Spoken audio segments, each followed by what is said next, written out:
بسم الله الرحمن الرحيم.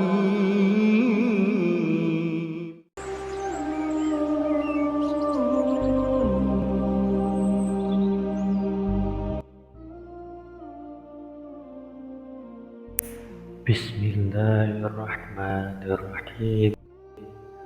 Assalamualaikum warahmatullahi wabarakatuh.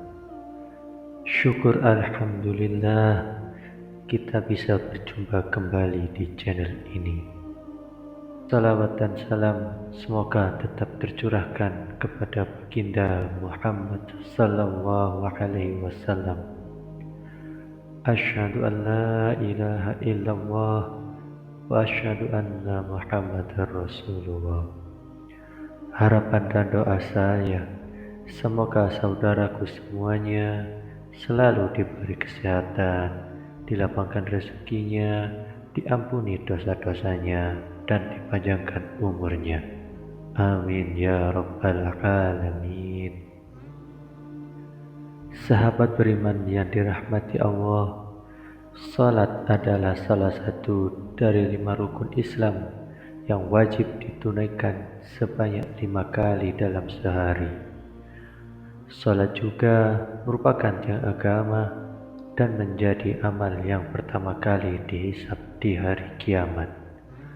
Rasulullah SAW bersabda, sesungguhnya pertama kali yang akan dilihat atau dihisab dari amal seorang hamba pada hari kiamat adalah ibadah salatnya. Bila ibadah salatnya sempurna, maka diterimalah salatnya dan seluruh amal. Apabila ditemukan salatnya kurang atau tidak baik, maka ditolaklah salatnya dan seluruh amalnya. Hadis riwayat Tabarani. Ibadah salat juga merupakan hubungan antara hamba dan penciptanya. Diterima atau tidaknya, salat seorang hanyalah Allah yang mengetahui.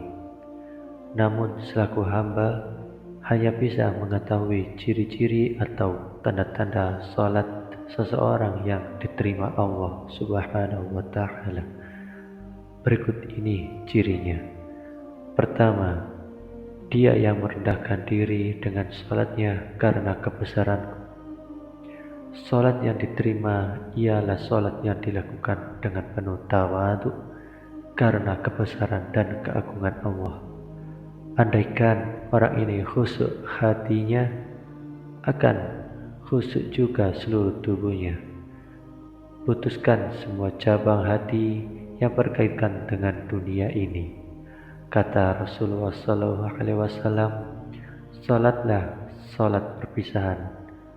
Maksudnya ialah salatlah salat yang mengucapkan selamat tinggal kepada dunia ini. Kekhusyukan tidak akan pernah tercapai bila kecintaan kepada dunia menguasai hati. Allah tidak akan terasa bila urusan dunia menjadi pusat perhatian. Diriwayatkan bahwa Ali bin Husain bila beliau berwudu, pucat wajahnya seakan menghadapi suatu yang menakutkan. Ketika ditanya apa gerangan yang menimpanya ketika wudu, beliau menjawab, tahukah kamu di hadapan siapa aku akan berdiri? Ali bin Husain ingin mengingatkan kita bahwa pada waktu salat kita berhadapan dengan Allah yang Maha Besar. Seorang di antara tabi'in, Khalaf bin Ayyub, membiarkan lalat yang hinggap pada tubuhnya ketika ia salat. Ketika ditanya bagaimana ia bisa tahan menghadapi gangguan lalat, Khalaf menjawab, aku dengar penjahat-penjahat tahan dicambuki, cemeti raja, dan bangga atas ketahanan mereka. Mengapa aku tahan terhadap lalat, padahal aku berdiri di hadapan Allah Rabbul Alamin. Inilah orang-orang yang tawadha'a biha lil uzmati, yang merendahkan diri karena kebesaranku. Inilah orang-orang yang diterima salat Allah. karena merasa rendah di hadapan Allah, hilang jugalah kesombongannya terhadap sesama manusia. Semua makhluk tidak berarti di hadapan Rabbul Izzati. Kedua, dia yang tidak menyambungkan diri kepada makhlukku. Tawadhu'nya dalam sholat melahirkan rendah hati dalam pergaulannya dengan sesama manusia. Kekuasaan tidak menyebabkan ia sombong, karena ia tahu bahwa kekuasaan adalah amanat Allah. Kekayaan tidak menyebabkannya memperbudak orang lain, karena ia tahu bahwa harta hanyalah titipan Allah. Pengetahuan tidak membuatnya tinggi, sebab ia tahu bahwa pengetahuannya tidak seberapa dibandingkan luasnya ilmu ilahi. Orang yang sholatnya diterima tidak akan merasa dirinya lebih tinggi daripada orang lain. Rasulullah SAW bersabda, tidak akan masuk surga orang yang di dalam hatinya ada perasaan sombong, walaupun hanya sebesar biji sawi saja. Ketiga, dia tidak mengulangi maksiat kepadaku. Dalam hidup, sekali waktu kita pernah jatuh ke dalam maksiat, kecil atau besar. Mungkin pernah kita palsukan angka dalam kwitansi. Mungkin pernah kita berdusta kepada orang lain. Mungkin kita pernah menyakiti hati tetangga. Mungkin juga kita pernah memanfaatkan jabatan untuk memperkaya diri. Bahkan mungkin kita pernah menyebabkan orang lain menderita dalam hidupnya.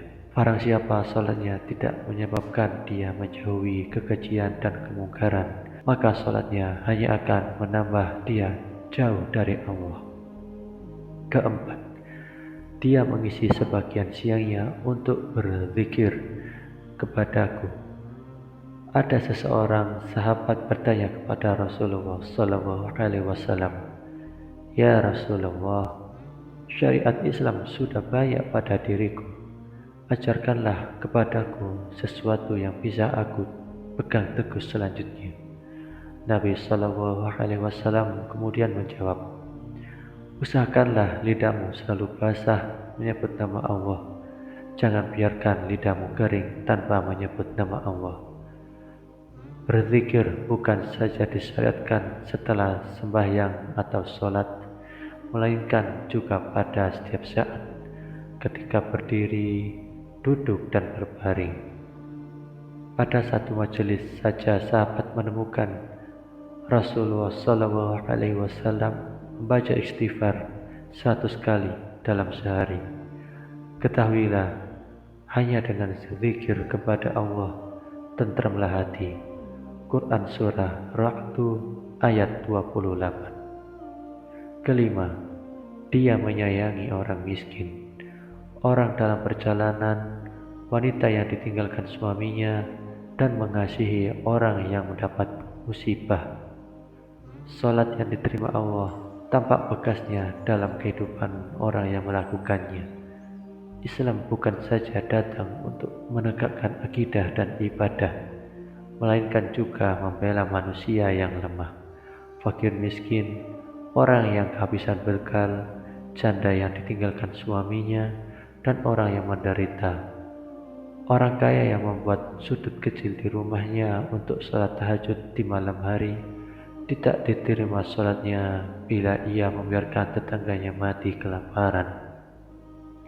Bila tidak tersentuh hatinya oleh penderitaan orang lain, bila acuh tak acuh saja terhadap masalah kemiskinan bangsanya, tidak akan masuk surga orang yang kenyang padahal tetangganya kelaparan di sampingnya. Kata Rasulullah SAW. Keenam, mampu mengendalikan hawa nafsu. Sahabat beriman yang dirahmati Allah, itulah beberapa ciri-ciri atau tanda-tanda salat seorang yang diterima oleh Allah Subhanahu wa Ta'ala. Demikian yang dapat kami bagikan. Semoga bermanfaat bagi kita semua. Amin ya rabbal alamin. Assalamualaikum warahmatullahi wabarakatuh.